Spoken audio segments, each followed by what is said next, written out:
Buenos días, amables televidentes. Los saluda José Alberto Tejada Echeverri para presentarles el programa institucional informativo Nuestra Gente. Hoy nos acompañan en el estudio el economista Federico Vallejo, quien ya nos ha acompañado en otras ocasiones en este panel. Buenos días, Federico. ¿Cómo estás? Mucho gusto con la mesa y para la teleaudiencia un saludo muy especial. Nos acompaña también Jairo de Jesús Ramírez, empresario antioqueño radicado en el Valle del Cauca, quien dice: aquí estoy y aquí me quedo. Él es líder del sector de los panaderos. Buenos días, Jairo de Jesús. Buenos días, amable audiencia. Buenos días, José Alberto, Federico y amigo. Pues de verdad que muy contento de estar aquí en tu programa, hombre. Y está con nosotros David Andrade, quien en esta semana nos ha acompañado varias veces porque nos ha reemplazado en ausencia de los periodistas que manejamos el programa. Buenos días, David. Buenos días, José Alberto. Una misión bastante difícil llegar al nivel que ustedes me han propuesto, pero bueno, aquí estamos. Y la mesa de hoy parece que va a estar bastante movida, bien interesante. Los invitamos a los televidentes a participar activamente. Muy bien. Se está cumpliendo un año de la puesta en vigencia del Tratado de Libre Comercio entre Colombia y Estados Unidos. Y hoy el balance comienza a despejar dudas para unos y a confirmar dudas para otros. Los empresarios han mostrado que efectivamente el balance de exportaciones no ha crecido como se esperaba y como se anunciaba teóricamente, pero en la globalidad, pero sí se ha confirmado que cerca de 2.000 empresas, en la inmensa mayoría medianas y algunas pequeñas, han logrado comenzar a hacer negocios con Estados Unidos. Y algunas de ellas han comenzado a exportar y se habla de que hay 170 productos de exportación que nunca habían llegado al mercado americano. Pero el gran peso lo siguen teniendo los minerales, el petróleo y en todo caso los productos extractivos de nuestro territorio. Y el peso de los productos de exportación no tradicional, distintos al café, al petróleo, a los minerales, pesan muy poquito todavía en esta canasta de importación y exportación con Estados Unidos. Pero sigue entrándose el tema del comercio. Si bien es cierto que las empresas nuestras salen a buscar el mercado internacional, la experiencia de México en particular es una experiencia que nos debe llamar la atención. En 1994 México firmó el Tratado de Libre Comercio con Estados Unidos y después de 20 años prácticamente la industria mexicana del maíz, por ejemplo, está prácticamente destruida y está en manos americanas. Y esto es una verdad de perogrullo. No hay que hacer matemáticas muy complicadas para comprender que el campo mexicano prácticamente se desmanteló y es, entre otras, una de las explicaciones que tiene el flujo migratorio que creció exponencialmente de México a Estados Unidos en los últimos 20 años. Estos son temas que vamos a tocar hoy con nuestros panelistas invitados y yo le quiero pedir a Federico que introduzca su primer aporte a este análisis de balance del Tratado de Libre Comercio Colombia-Estados Unidos. Bueno, sí, José Alberto, como tú bien señalas, estás referenciando algunos de los datos que salió a decir de manera pronta la directora de Proexport, la doctora Lacutier.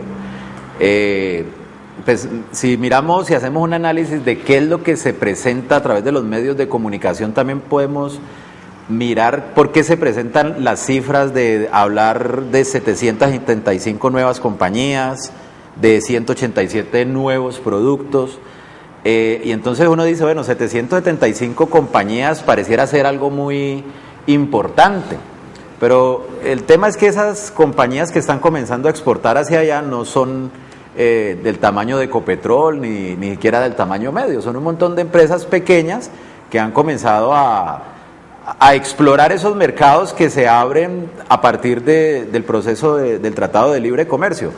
775 compañías que en los datos que ellos se apresuran a decir no nos dicen cuál es el peso que tienen esas exportaciones dentro del total, tal como tú lo señalabas, de exportaciones del país, ni cuál es el empleo que se genera. Sin lugar a dudas, pueden ser empresas que generan mayor empleo desde el punto de vista del aporte, es decir, el sector minero claramente no es un sector que genere mucho empleo, aunque sí genera mucho valor, ¿cierto? Pero digamos que esa dinámica que ha tenido este proceso en lo que ha corrido del año, pues no creo que haya tenido un gran aporte en términos marginales. En Cali seguimos registrando unas tasas de desempleo por encima del promedio nacional. Si bien el empleo ha mejorado, no ha sido precisamente pues a favor de empleos de buena calidad, ni podemos pensar que a partir de una austera republiqueta de tenderos vamos a desarrollar el país. Las apuestas por los procesos de inversión grandes, por modernización y ese tipo de cosas habría que tenerlas con más cuidado. Habría que mirar qué son esos 187 nuevos productos, porque es que los datos pueden engañar. Apresurado el ministro salió a decir que la mitad del país ya está exportando hacia Estados Unidos. Pues claro, ¿dónde están esas empresas? Pues están ubicadas en el sector productivo, en el triángulo de oro de Colombia, el eje cafetero, el altiplano cundiboyacense y el valle, y parte de la costa, pues es obvio. Decir que estamos penetrando al 50% del territorio norteamericano, de 23 estados de los 50 y pico, pues también es un dato que nos llama de pronto a engaños, ¿no? Es decir, sí estamos llegando, pero a vender qué cosas, cuál es el impacto real sobre el empleo. Yo creo que ahí hay que ponerle un poco de cuidado a ese aspecto, porque de todas maneras el Estado y Prodesport no van a salir a hablar mal de lo que ha venido ocurriendo, pero presentan unos datos que en sí nos dejan muy preocupados. Si se miran las exportaciones, el balance, el ministro nos dice que crecieron durante un año hacia Estados Unidos un 6%, pero en volumen. En términos reales han decrecido en términos de valor. Lo concreto es que estamos exportando menos valor hacia Estados Unidos que cuando comenzó el tratado. Jesús, usted es empresario, a usted le toca todos los días luchar, levantarse, a prender el fogón, como se dice, de su empresa para mantenerla en funcionamiento, para generar empleo, para poder vender, para penetrar mercados, para atender proveedores, para pagar impuestos. ¿Cuál es el balance de ustedes, los empresarios del sector de la panadería, la repostería y afines, que es el sector que usted representa, con el Tratado de Libre Comercio? Porque ustedes tienen unos grandes competidores mundiales en ese tema. Bueno, la verdad que yo diría que nosotros preveíamos un poquito lo que se iba a venir, porque pues afortunadamente hemos tenido la oportunidad de ir a ferias de panadería, a Estados Unidos, a otros países, a conocer un poco más de lo de la cultura del pan, y realmente estamos en una situación muy difícil, porque desafortunadamente el país, pues nosotros tenemos es el panadero todavía de artesanal, y la cultura nuestra no es artesanal. Yo diría que nosotros estamos enfocados todo a comer todo lo importado sin ninguna conciencia, a figurarnos en el bolsillo también de acuerdo a la necesidad, porque pues hombre, aunque muchos no quieran ir a Primark por situación del bolsillo, tienen que ir a otro almacén que traiga todo de la China, o a San Andresito a comprar cosas de la China. Desafortunadamente nosotros desde el momento en que se aprobó acá, hablamos desde antes, desde el proceso de Gaviria, de la apertura económica, pues todo estaba de hecho para que, no para la apertura económica, la malinterpretamos, era salir a vender, ¿no? Aquí salimos fue a comprar todas las chucherías que vendieran en el exterior, todo lo saldeado en la China, todo lo compraban aquí para traérnoslo y meternoslo acá. Entonces yo creo que eso tiene que ser una cultura. Chile hizo una apertura, pero salió a vender vino, salió a vender lo que no tenía, ni donde no tenía ni qué cultivar, y pusieron plata para que desarrollara el país, para que saliera a vender, y hoy tienen una economía en una tierra mala, porque no hay sino desiertos, pero invirtieron plata. Nosotros aquí con la tierra que tenemos, pues no tenemos una cultura exportadora, tenemos una cultura compradora. Todo el mundo se va para la China a saber qué compra. Acabamos toda la industria porque estamos yendo allá, no tenemos la cultura. Ahorita menos mal que, hombre, desafortunadamente una desgracia que pase como lo de Bangladesh, pero la gente la ponen a conciencia a pensar, no podemos comprar eso y de pronto por presión de países europeos. De verdad que nosotros sí en la panadería, le puedo decir que tuvimos una reunión con el ministro de Comercio Exterior, le llevamos los productos de panadería que estaban vendiendo aquí, productos terminados. Cuando se hizo el TLC se hizo con un compromiso de 10 años sin poder traer producto terminado. Y ya vemos que tienen el mercado inundado de producto terminado de panadería o semiterminado, donde hacen un proceso de meterlo a un horno, pero viene ya todo producto terminado. Eso es nefasto para la economía, nefasto para la panadería. Eso que está diciendo Jairo Jesús es muy importante. El conejo que le hacen los exportadores americanos es aliarse con algún empresario nacional que supuestamente va a darle el toque final al producto, pero el producto viene con un 90% de integración americana y solo queda un 10% que es casi que el transporte, empacar y transportar para el mercado interno, pero el producto nos lo meten aquí en condiciones muy desiguales. Tocaba Jairo Jesús David el tema de Bangladesh y sí que nos sirve de referencia porque los señores y señoras elegantes de nuestro país y los que no somos tan ricos ni tan pobres, pero que vamos a la industria de la moda, nos interesa ir a los centros comerciales a mirar el almacén Zara, el almacén Mango, a todos estos almacenes, porque comprar ropa... Calle y el Éxito también están vendiendo fabricado allá. A comprar toda, pero quiero decir, esas marcas que son multinacionales, que están regadas por todo el mundo y que cuando uno entra a un almacén de esos como que fuera un signo de distinción y cuando sale con el paquete sale doblemente distinguido, habría que entender que detrás de ese producto que tiene supuestamente un alto pedigrí viene una tragedia humana como la que acaba de vivirse en Bangladesh. ¿Cuál es su opinión sobre este tema? Esto ya lo sabíamos, ha ocurrido con electrodomésticos sobre todo, y ha habido campañas muy fuertes. ¿Con juguetería? Con juguetería.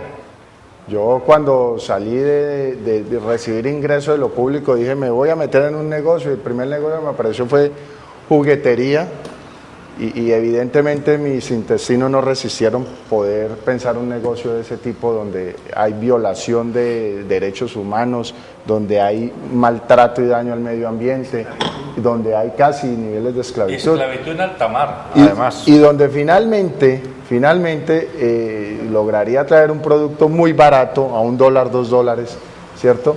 Y eso no me lo va a comprar ni la clase media ni la clase alta, sino que me lo va a comprar los más pobres, y entonces ahí yo no sería capaz de cobrarle 500% veces pues de lo que me costó a una persona. Eso es muy terrible, la tragedia social, y por eso hay que tener un consumo responsable, entender que cuando nosotros como consumidores estamos tomando una decisión de compra, detrás de eso hay empleo, detrás de eso hay medio ambiente, detrás de eso hay paz, detrás de eso hay tranquilidad. Nosotros no podemos esperar que haya paz y tranquilidad, ¿cierto?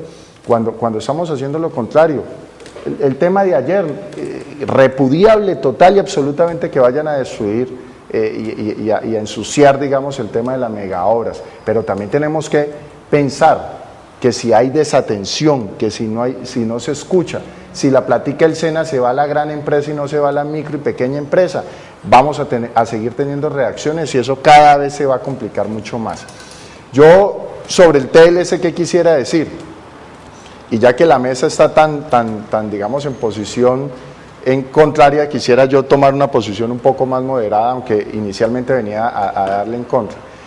Pero el TLC no ha sido ni la panacea que nos vendieron algunos, diciendo de que eso iba a ser el cambio total y absoluto, donde se iba a generar riqueza, empleo y toda esa cosa. No es cierto, no lo fue. Ni tampoco fue ese demonio de sombrero de rayas rojas y azul con estrellas blancas que vino a destruir y acabar con todo. Yo creo que movernos entre ese par de mitos, movernos entre todas las cosas, nos desorienta y nos desubica de lo que tenemos que hacer, que es verdaderamente la preparación y la formación para poder llegar allá. Ideal que hubiese sido antes, que antes de firmar hubiésemos tomado la decisión, nosotros vamos a vender esto, estos van a ser nuestros productos, ahí vamos a hacer inversiones, ahí vamos a generar el empleo, ahí vamos a competir con los mercados allá. ¿Y esa competencia cuál debe ser? Esta mañana yo pensaba, por ejemplo, no necesariamente tiene que ser un producto. Aquí estamos acostumbrados que hay que ayudar a los ingenios azucareros, hay que ayudar a la gran empresa y a la micro y la pequeña empresa. No, esa déjela ahí, que eso va a estar muy complicado. Entonces, yo quisiera plantear esa posición, invitar a los televidentes que detrás del consumo, digamos, hay decisiones. Por ejemplo, cuando usted llega a un semáforo y paga por ver mendicidad, es decir, usted le da limosna a alguien que va y le muestra pobreza, usted está pagando, usted está comprando pobreza, luego no se queje que la pobreza sigue creciendo.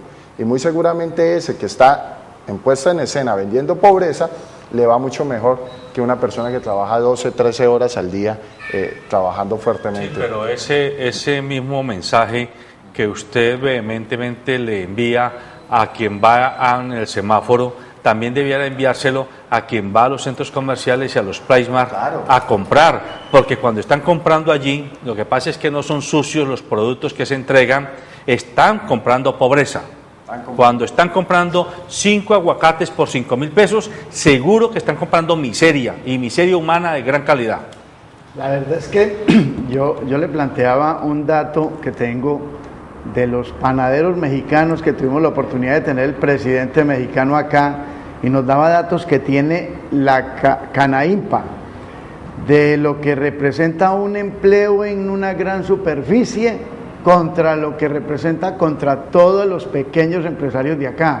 Y se dice que cuando, y lo hicieron y hasta está en millas, que cuando se monta una gran empresa de superficie, se crean aproximadamente entre 800 y 1.000 empleos, y que al cabo de los 3 años, 7 millas, para no hablarnos ni de kilómetros en Colombia, 7 millas a la redonda, se destruyen 15.000 empleos. O sea, por cada 1.000 empleos que se generen, se destruyen 15.000. Y la verdad que a uno le preocupa todos estos números es porque en Colombia hemos malinterpretado lo que es generar empleo. De verdad que generar empleo es generar producción.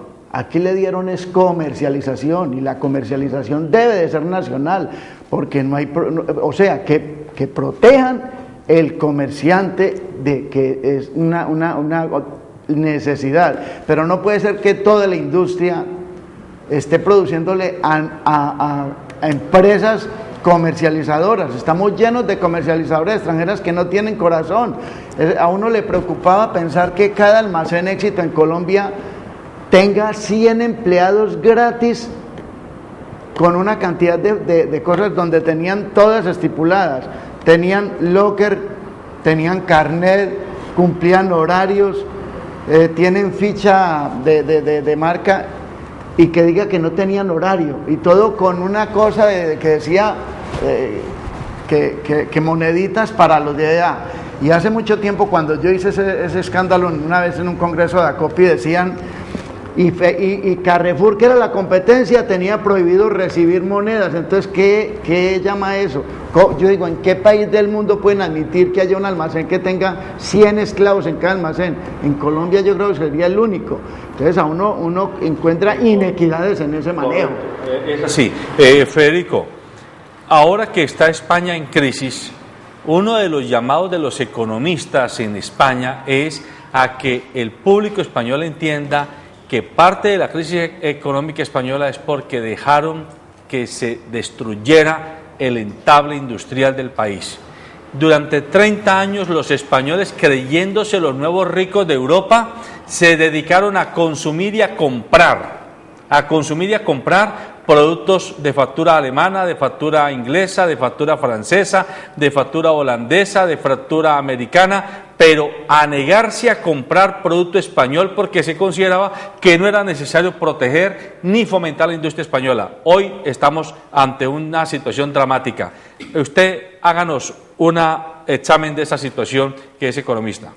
Bueno, no, el caso de España es concreto en el sentido que tú lo señalas. En esta semana hubo un foro en la Universidad de Santiago vino un profesor de la Universidad de Sevilla, entonces planteaba que España estaba desarrollando una cantidad de patentes, que tenían una industria aérea creciente en la fabricación de aviones, un montón de cosas que de nuevo llaman a engaños. Vuelvo y señalo eso, que es que mentir con los datos es bastante fácil. Yo le decía, bueno, ¿no cree usted que España en este momento está compitiendo no con capacidad productiva y mayor tecnología, sino que llega la empresa aeronáutica alemana o francesa a emplazarse allí, justamente porque Rajoy y su antecesor lo que han hecho es intentar competir con bajos salarios, precarizando las condiciones de vida del trabajador? Es decir, un obrero español gana mucho menos que un obrero alemán, por las políticas en parte, pero en gran medida también por el hecho de que tiene menor competitividad España, porque tiene menor productividad en términos físicos. Uno no puede competir, uno puede hacer barato un producto porque lo hace bien rápidamente, con pocos recursos, o porque le paga muy mal a su mano de obra, como en el caso que están señalando de Bangladesh, o con ciertas cosas que ya están ocurriendo aquí. Aquí no hay que llamarse a engaños en ciertos sentidos.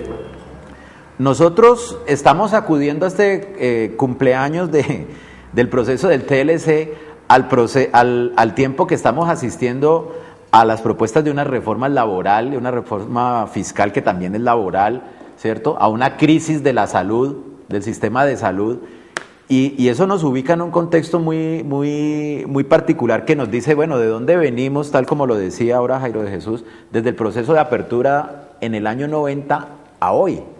Hemos venido en un proceso en donde se ha ido precarizando la condición del trabajador, mientras que los indicadores señalan otro tipo de cosas. Por ejemplo, el tema, tal como tú decías, no es la formalización, porque usted puede formalizar a alguien simplemente si desmonta los parafiscales, y entonces ya no tiene que pagar un montón de trabas parafiscales, pues el empleado queda directamente formalizado por el hecho de que ya no tiene que pagar la plata del SENA, la plata del ICBF, etcétera. Si a ese trabajador le da una afiliación en ampliación de cobertura para que tenga salud, es decir, para que tenga por lo menos el carnet, así no tenga la salud realmente, pues lo está formalizando, ¿sí? Pero entonces el tema no es la formalidad en ese sentido, sino la calidad del empleo, no la formalidad. Yo creo que eso hay que empezar a hacer un poco de pedagogía y dejar de hablar tanto de que el problema es la informalidad o la formalidad. La gente se imagina que el informal es el del semáforo, ¿no? El informal es el que no cumple con ciertas características. Alguien que tenga un camión, por ejemplo, y no pague riesgos profesionales es informal, pero es dueño de un capital grande, no está pidiendo limosna, ¿sí? Y al mismo tiempo alguien que puede estar muy formalizado, como una persona que trabaja en estas grandes superficies, pues en realidad puede que no tenga un empleo de calidad. Entonces yo creo que hay que comenzar a hablar, y me acojo un tanto a lo que decía Jairo de Jesús, en el sentido de que hay que empezar a hablar de cuál es la calidad de los empleos que se están generando, y dejar de hablar del tal mito de los informales y de los formales que poco aportan a aclarar la condición de vida real del trabajador, me parece a mí. ¿Hay otros? ¿Usted quiere agregar? Yo quiero agregar algo. Yo pues hace poco llegó el presidente acá y yo le manifesté una inquietud que a mí hace rato me late en la cabeza, y mucho más cuando lo oye uno y lo escucha. Nosotros estamos llenos de profesionales. Usted se dio cuenta de los números de los abogados que producen las universidades, son 5 veces más de lo que se necesita, pero no tenemos lo que tiene la necesidad de la industria: panaderos, pasteleros, cocineros. Las universidades no hay únicamente el SENA, y resulta que el SENA también, todos los que tenían el conocimiento, porque el SENA fue una institución que tuvo mucho conocimiento, hoy tiene más voluntad y política que tiene conocimiento. Yo creería que falta más conocimiento, porque por necesidades se jubilaron los grandes maestros del SENA o se los llevaron las empresas. Se necesitan crear universidades. Están trayendo los cocineros del Perú, están trayendo, y eso es lo que está necesitando la industria, los hoteles, barmans profesionales, pasteleros profesionales, chef, panaderos, pasteleros, y realmente estamos llenándonos de una cantidad de profesionales con una cantidad de títulos que salen y no hay mercado para ellos, que profesionales en sonido, que profesionales en ingeniería, de no sé, una cantidad de vainas que no hay dónde colocarlos. Entonces a mí me parece que nosotros tenemos que, de verdad, y yo le decía al presidente, necesitamos que la universidad se toque un poquito del mercado. Decía, no, para eso está el SENA. Y yo le decía, el SENA saca medianos profesionales, medianos, es decir, yo estoy de acuerdo que hay cosas que necesitan, pero se necesita más profesionalización realmente. Yo estuve en un congreso en México de panaderos y me daba de verdad uno ver todas esas universidades allá con una cantidad de muchachos en todas las conferencias de barman, en todas las conferencias de panaderos, de pasteleros, pero profesionales. Nosotros hemos hecho panaderos pues que han entrado de asadores, de aseadores o de lateritos de limpia y terminan siendo panaderos y uno de pronto después los mete en un curso del SENA y esto, pero profesionales no tenemos. Y eso es la debilidad, de verdad, uno encuentra mucha debilidad en la mano de obra calificada para competir, porque uno no compite solamente con capital o con intenciones, uno compite es con todo el talento que haya también allá, con la infraestructura que hay y no la tenemos y se puede demorar para tenerlos. Entonces es una situación y aparte de esto quería comentarle también una situación y es con el hecho de las materias primas que tenemos acá, de los servicios que tenemos. Nosotros tenemos los segundos servicios más caros en Latinoamérica, de gas que lo producimos y de energía que la producimos. Entonces, ¿qué tal de lo que no producimos? Como es la harina, el azúcar está protegida porque cuando fue al TLC los azucareros tenían 15 y 20 lobistas haciendo lobby para que no fueran desprotegidos. Los floricultores tuvieron toda la oportunidad. El director de Gasocolflores en Antioquia es un sobrino de mi esposa y él me comentaba cómo ustedes como panaderos no tuvieron la oportunidad de haber llevado a un congresista americano que hubiera ido a una panadería y le hubieran mostrado lo que es una panadería en Colombia, porque ellos están enseñados a ver las panaderías en Estados Unidos, donde para producir pan para un pueblo de 500.000 habitantes se necesitan 3 o 4 personas porque todo está automatizado en silos, en esa cantidad de cosas.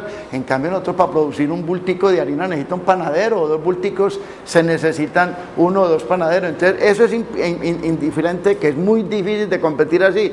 El azúcar es más cara aquí, 30-40% que la que traen de Brasil aquí.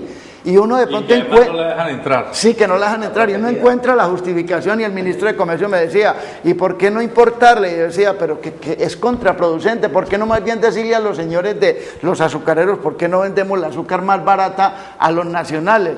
¿Por qué no? Y no venderla 30 o 40% donde están. Yo diría, se justifican que por el empleo y puede que haya verdad, pero es más el negocio que tienen para enriquecer los ricos y para empobrecer los pobres.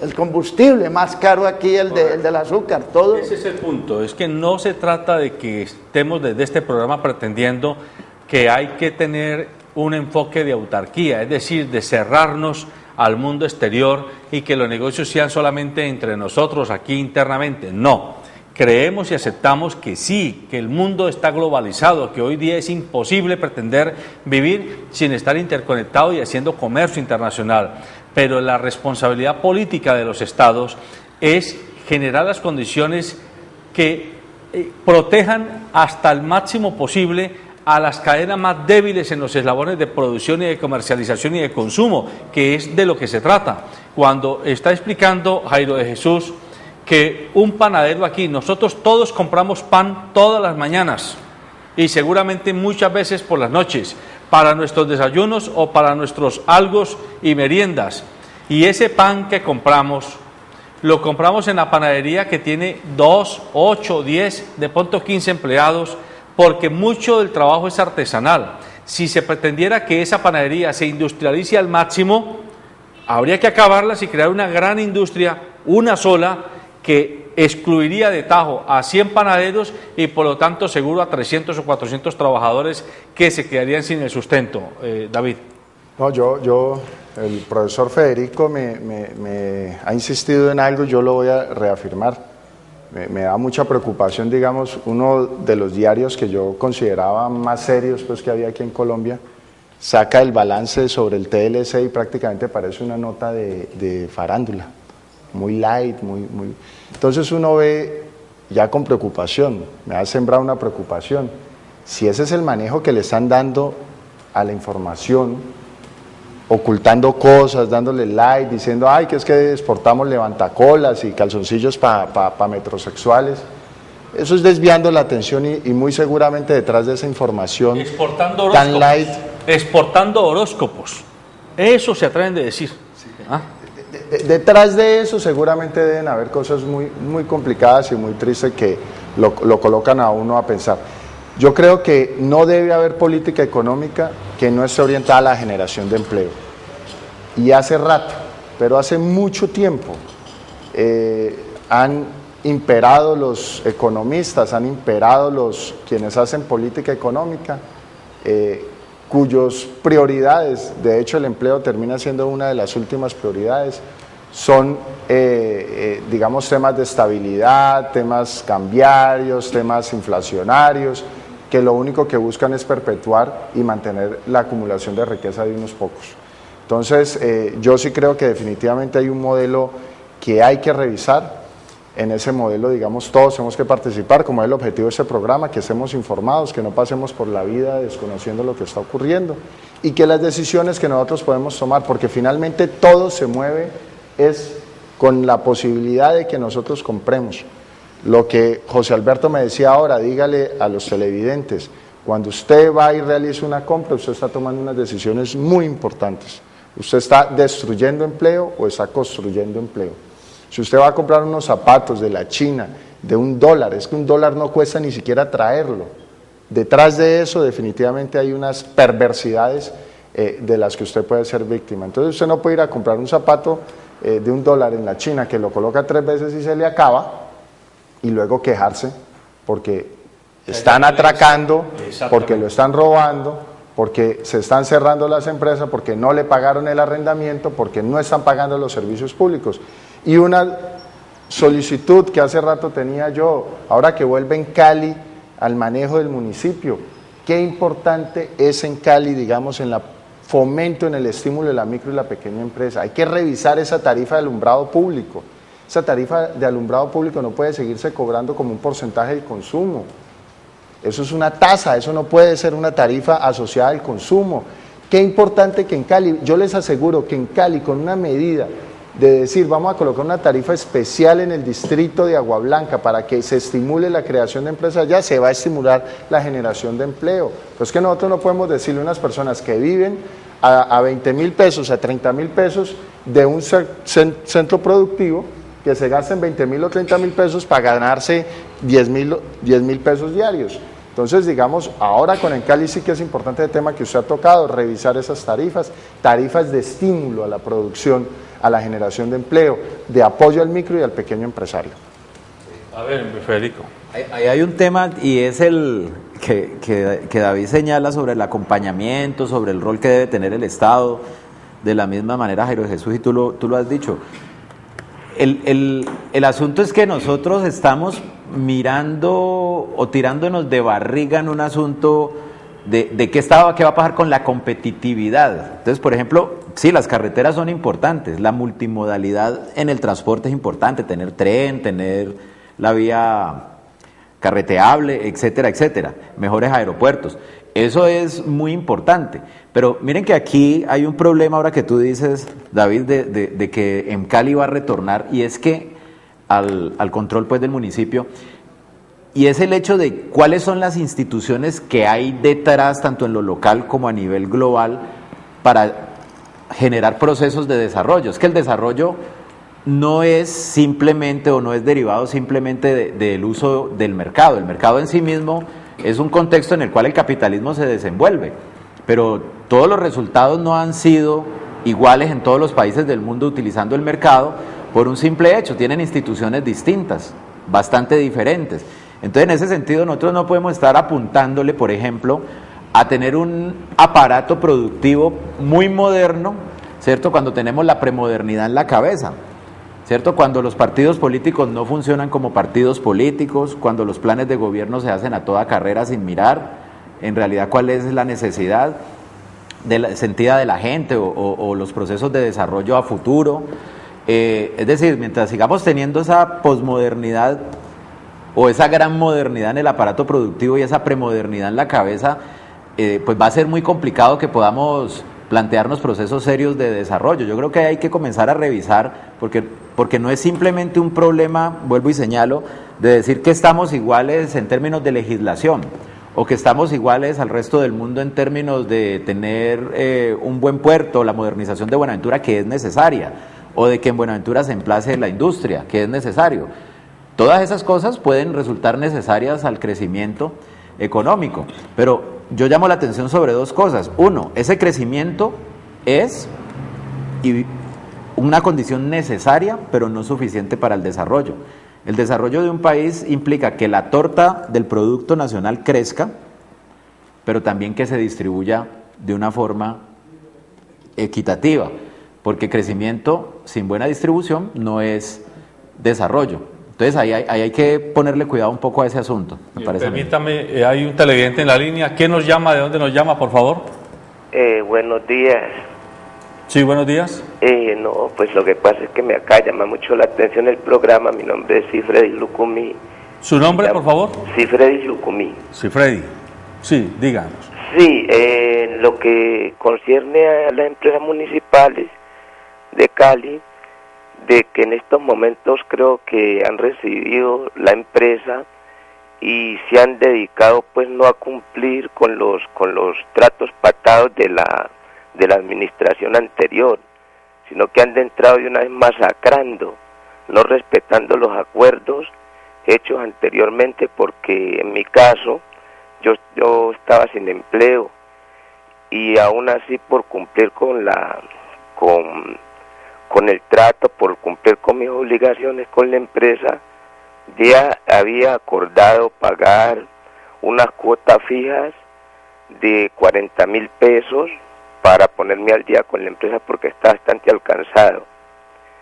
Y sucede que al instante que entró la empresa desde el mes pasado, me elevaron las cuotas, primero que porque cambió la administración, me elevaron las cuotas de 44.000 pesos a 54, y en el recibo siguiente volvieron y elevaron las cuotas de 54 a 69.000 pesos, o sea que el pacto que yo había hecho para colocarme al día ya quedó anulado.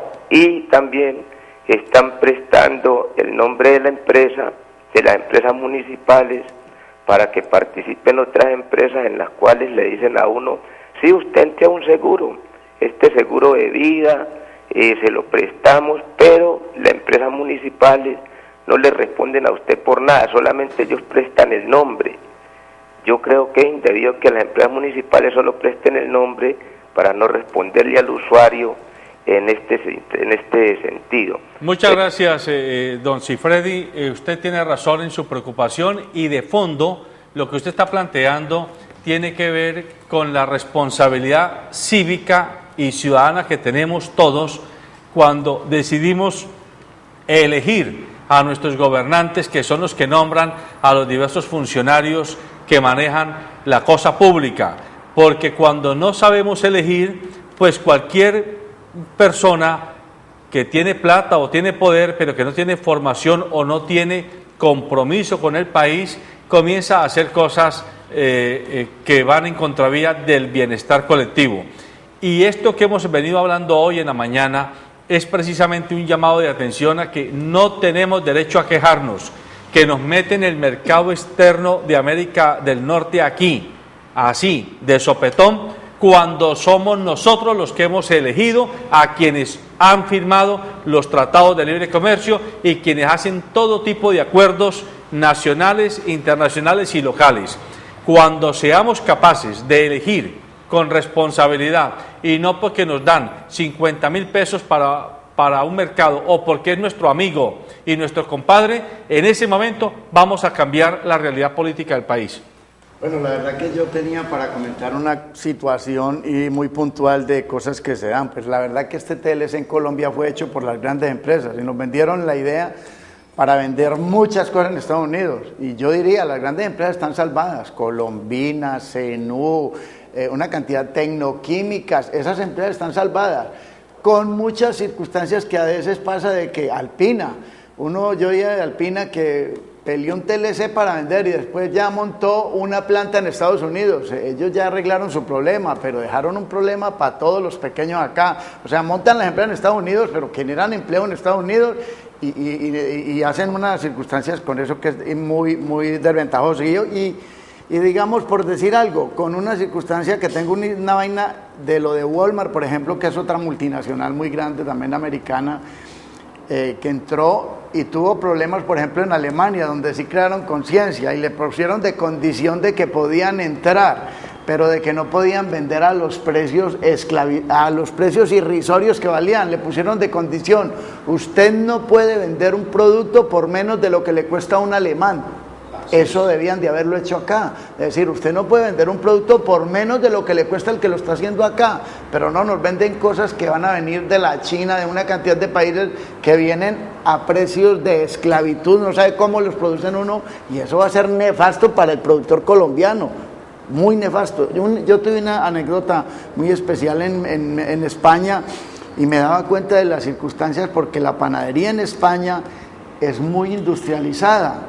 En cambio en Francia no, y el empleo en Francia no es tan, es decir, en la panadería específico es muy artesanal. En España, y tuvieron que hacerlo, ¿por qué? Y eso es una tendencia que se está dando hoy en día acá, que todo el mundo quiere tener trabajo, pero no técnico, sino en un escritorio. Eso es nefasto para la industria. ¿Y qué me decía el señor don Pedro en España? Que ellos tuvieron que recurrir a los trabajadores latinoamericanos porque trabajaban en el campo. En cambio, los españoles querían trabajar todos en oficinas y no hay empleo para oficina para tanta gente. Y yo diría que todos los días se están dando esas circunstancias aquí también, porque aquí todo el mundo está sacando profesionales de tiza y lápiz sentados en un escritorio, pero no en el campo, en la industria, aprendiendo a manejar una máquina, aprendiendo a hacer cosas de técnicas. Y eso es muy nefasto para la industria. Correcto. Hay otro televidente en la línea. ¿Qué nos llama? ¿De dónde nos llama, por favor? Muy buenos días. Buenos días. Los felicito por el programa. Mi nombre es Jaime Cruz. Federico. Ustedes han tocado tantos temas que a veces las personas no alcanzan a comprender. Tenemos una cosa muy importante. Nosotros venimos de una idiosincrasia que es la que ustedes están tocando ahí con los españoles, que son los del consumo. Nosotros tenemos esa misma tendencia a consumir. Cuando nos dedicamos a producir, no sabemos cómo hacerlo. ¿Por qué? Porque no hay una tecnología adecuada que se esté aplicando para las personas que tienen bajo coeficiente en cuanto a su capacidad, no, sino a su entendimiento. No saben manejar los problemas que se presentan cuando se toma un dinero y se quiere hacer capital, no saben multiplicarlo.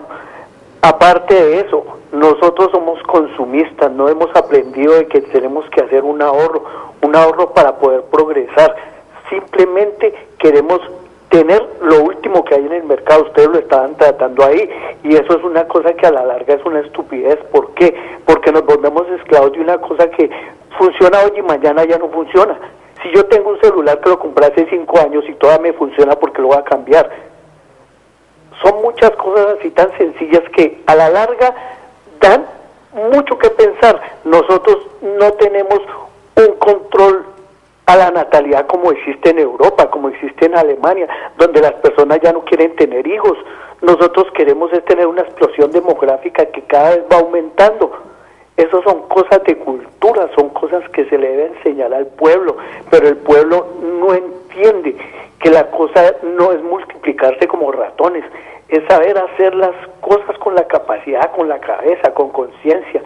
Yo le agradezco mucho por la atención que me prestaron. Muy amable al televidente, y él está haciendo un llamado de atención a esta cultura consumista que hemos venido tocando aquí en este rato en la mañana, porque, como decía David Andrade, hay que aprender, hay que ser consumidores responsables. Eso es parte de la formación ciudadana.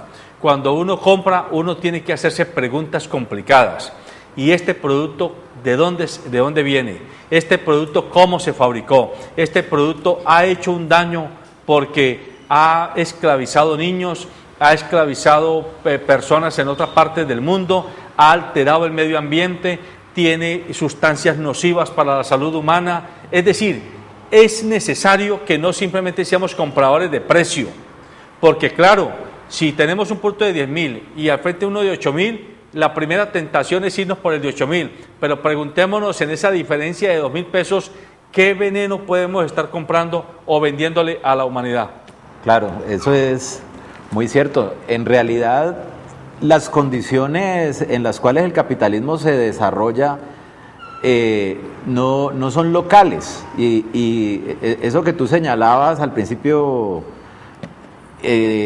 cuando se estaba planteando que ya se están comenzando a importar productos alimenticios en estos Price Mart, en estas grandes superficies, pues, hombre, nos deja una gran preocupación. ¿En qué sentido? Y es decir, si nosotros estamos en este momento comenzando a importar todo este tipo de cuestiones que son básicas, habría que preguntarse un poco, bueno, no solo qué está pasando con el empleo nacional, sino qué está pasando en los procesos que hay detrás de esos grandes volúmenes de producción. Nosotros, en este momento, si amarramos eso a la lógica con la cual se firmó el TLC, yo creo que podemos decir, bueno, más allá de traernos una cantidad de bienes que son más baratos, etcétera, etcétera, lo que hay que preguntarse es por qué se desarrollan estas llegadas de grandes empresas que en realidad lo que están vendiendo es un servicio de distribución.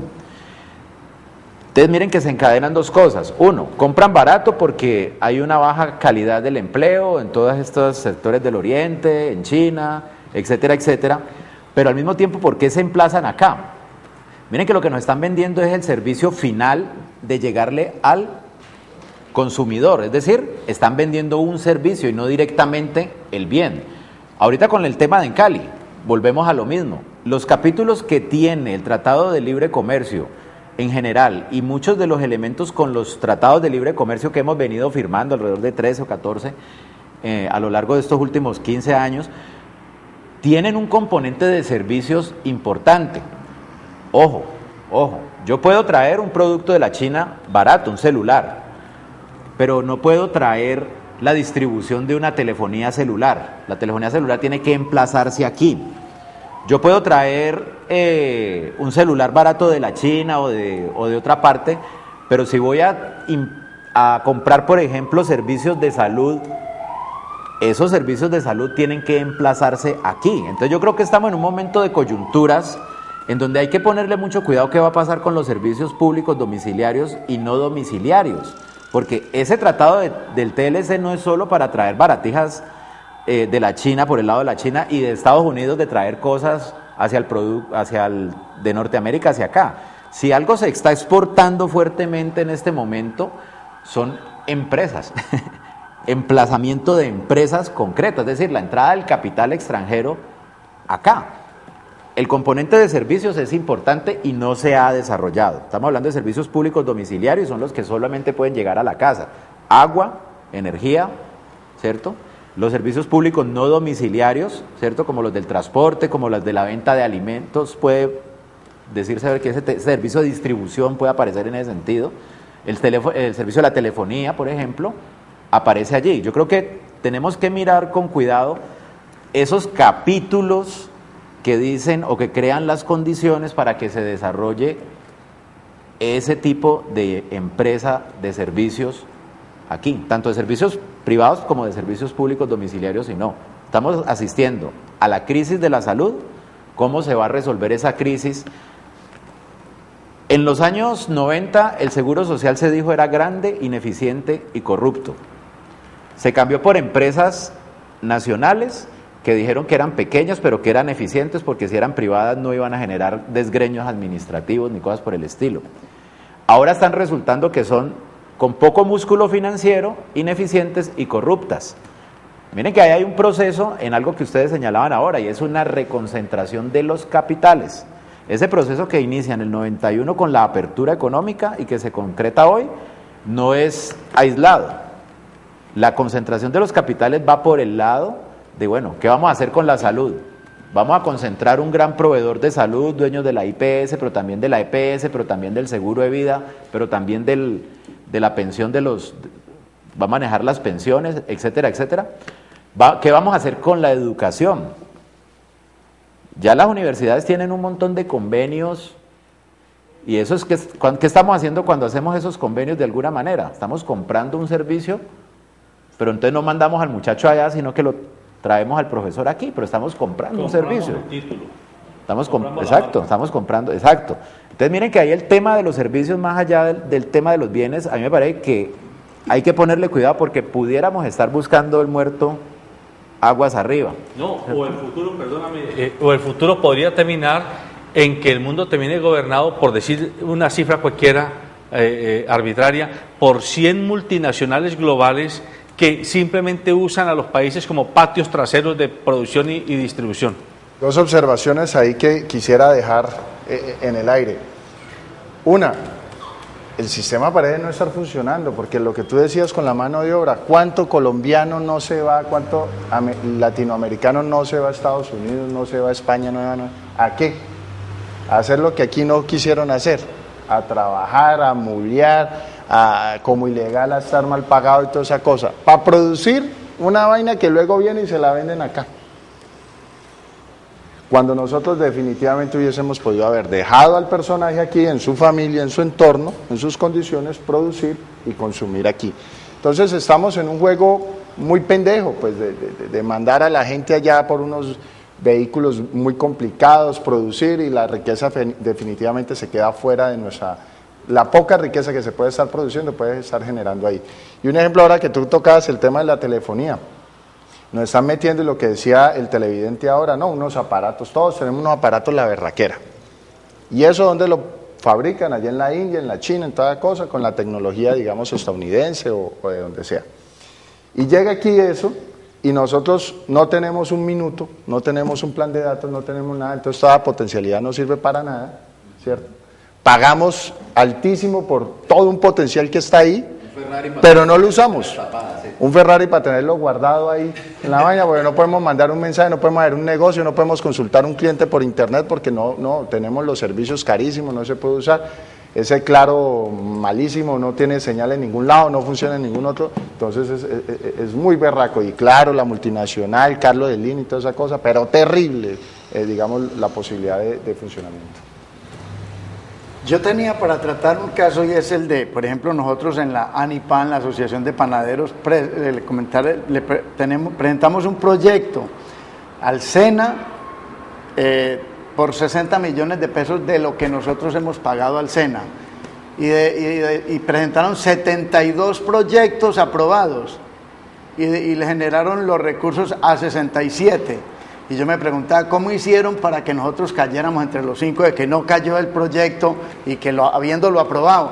Pero si me ponía yo a mirar todas las empresas que lo pudieron pasar, todas las multinacionales de este país, con grandes capitales, con 500 mil millones, Avianca, Falabella, todos los bancos, todas las grandes empresas de este país, y las pequeñas asociaciones, nada. Entonces no hay equidad en eso. De verdad, muy desafortunado eso.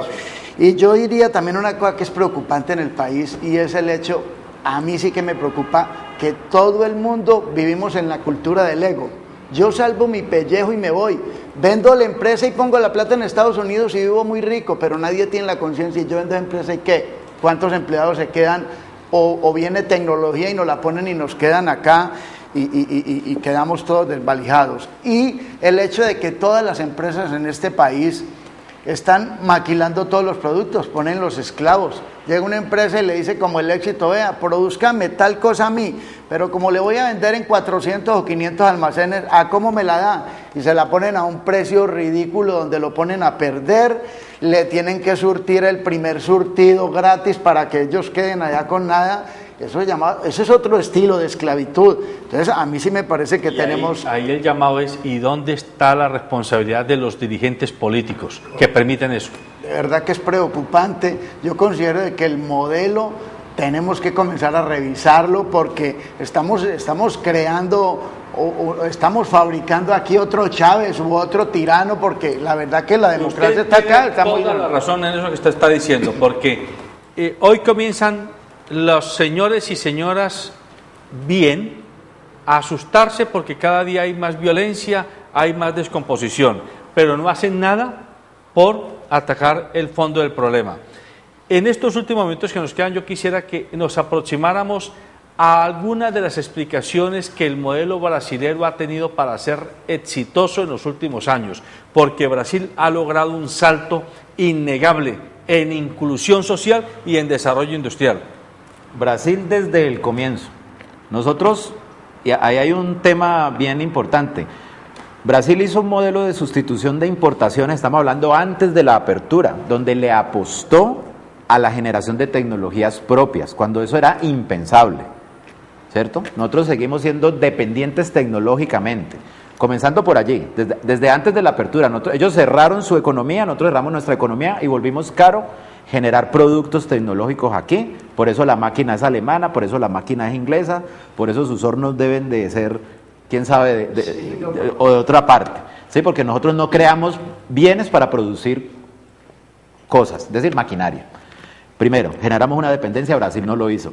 Segundo, desde el punto de vista de la maduración de las instituciones en el Brasil, podemos ver que nosotros, mientras no hemos desarrollado una cultura política y una conciencia en términos de unos dirigentes y en términos de una población con mayor conciencia política, vuelvo e insisto, seguimos teniendo la modernidad o el deseo de la modernidad en el aparato productivo y la premodernidad en la cabeza.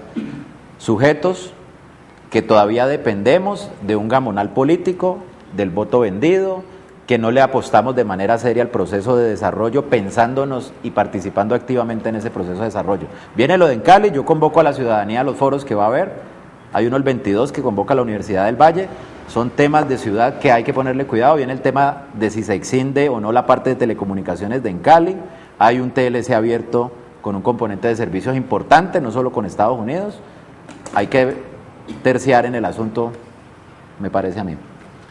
Jairo de Jesús. Bueno, oyendo a Federico, y yo decía, hace 40 años hablamos aquí en el país un candidato presidencial que habló de desarrollismo y nos lo derrotaron, y desafortunadamente yo diría que ahí derrotaron el país, porque cómo hubiera sido hace 40 años comenzar a haber hecho desarrollismo, pero desarrollismo aquí nativo en el país y no que nos lo importaran.